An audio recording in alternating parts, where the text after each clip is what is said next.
పార్వతీదేవి మరణము అంటుంటారు కదా, చనిపోయింది ఆ ప్రాణి అంటారు కదా, ఆ చనిపోవడము అన్న మాటకు అర్థం ఏమిటి అని అడిగింది. అడిగితే ఒక శరీరంతో జీవుడు ఈ లోకంలోకి వస్తాడు.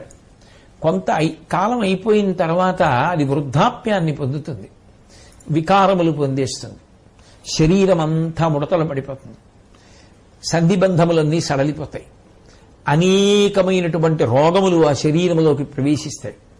అది ఇక జీవుడికి ఉత్తమ కర్మలు చేసుకోవడానికి ఏ విధంగానూ ఉపకరణముగా పనికిరాదు.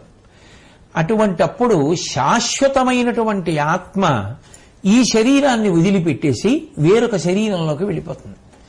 అలా ఒక శరీరాన్ని ఆత్మ వదిలిపెట్టేస్తే ఆ వదిలిపెట్టినప్పుడు పడిపోయిన శరీరం ఏదుందో అది మృత్యువు చేత గ్రసింపబడింది అంటారు పార్వతి. అంతే చావంటే అని శంకరుడు పార్వతీదేవికి చెప్పాడు.